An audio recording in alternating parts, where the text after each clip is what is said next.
نحمدہ ونصلی ونسلم علی رسولہ الکریم اما بعد۔ پاکستان کی سب سے بڑی عدالت سپریم کورٹ کے ایک بینچ نے، جس کی سربراہی پاکستان سپریم کورٹ کے چیف جسٹس جناب فائز عیسیٰ صاحب کر رہے ہیں، ایک نہایت متنازع فیصلہ صادر کیا ہے، جس فیصلے کے نتیجے میں قادیانیوں کو مسلمانوں کے ایک فرقے کے طور پر تسلیم کیا گیا ہے، اور قادیانیوں کو اپنے باطل عقائد کی تعلیم اور ترویج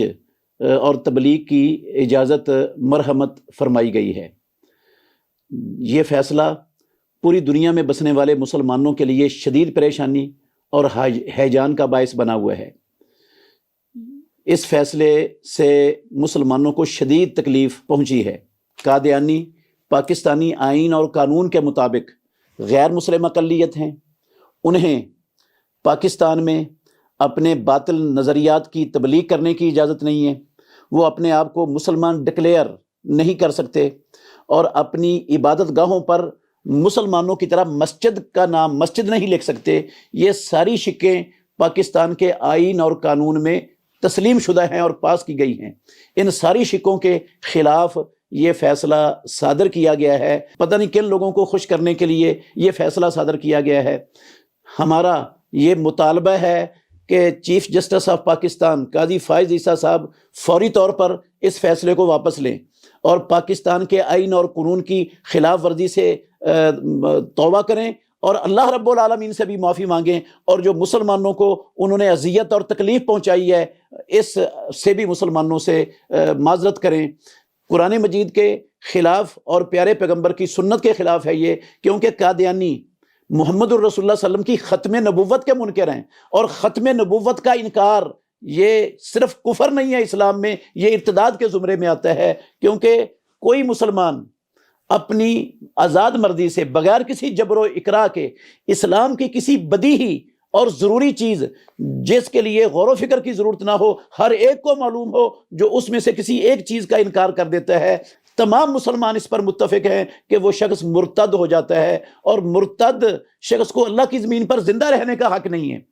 پاکستان کے قانون کے مطابق وہ غیر مسلم اقلیت ہیں، تو غیر مسلم اقلیت بھی اگر مان لیا جائے تو ان کو یہ چیزیں استعمال کرنے کی اجازت نہیں، اور اسلام کے مطابق ختم نبوت کا انکار کرنے سے ارتداد ہے، اور مرتد کی سزا اسلام میں 2 سزائیں ہیں، 2 حکم ہیں مرتد کے اسلام میں۔ ایک دنیا میں حکم ہے، عبداللہ بن عباس رضی اللہ عنہما کی حدیث ہے صحیح بخاری میں، من بدل دینہ فاقتلوہ، جو دین بدل دے اس کو قتل کر دو۔ حضرت ابو بکر صدیق رضی اللہ عنہ نے اپنے دور خلافت میں زکوٰۃ کا انکار کرنے والوں کے خلاف جنگ کی تھی، قتال کیا تھا، اور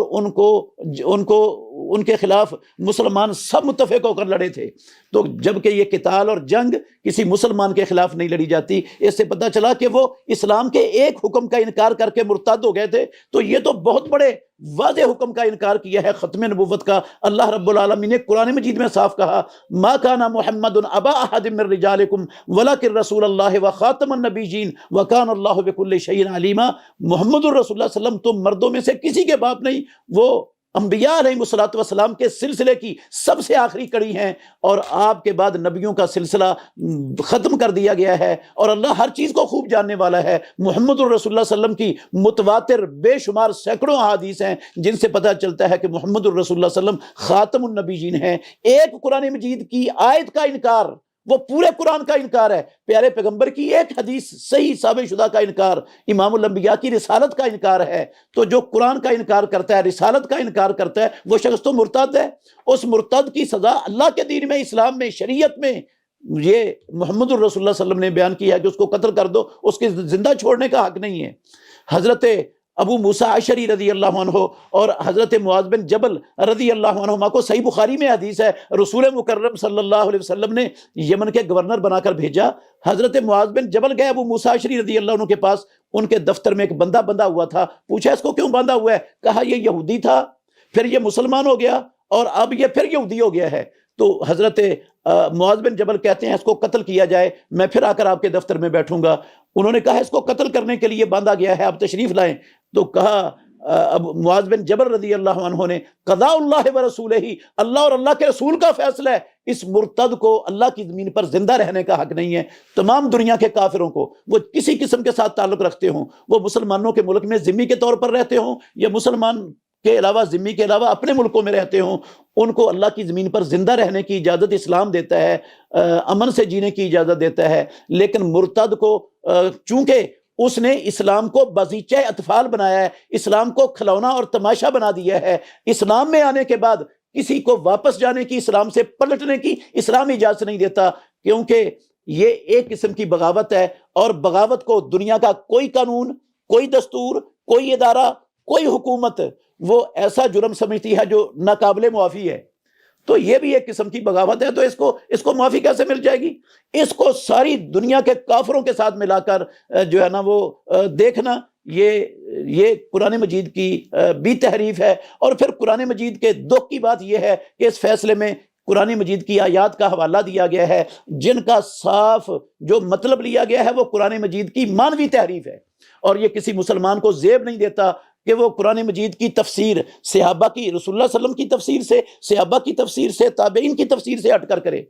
تو یہ تفسیر جو معنی لیا گیا ہے ان آیات کا، نہ یہ رسول اللہ صلی اللہ علیہ وسلم نے لیا، نہ یہ صحابہ میں سے کسی نے لیا، نہ تابعین میں سے کسی نے لیا، نہ ائمہ اور محدثین میں سے کسی نے لیا۔ یہ معنی ہی باطل ہے جس معنی کے طور پر یہ آیتیں قرآن مجید کی پیش کی گئی ہیں۔ یہ قرآن مجید کا مذاق اڑایا گیا ہے اس فیصلے میں، اور یہ فیصلہ اس لحاظ سے بھی غلط ہے اور باطل ہے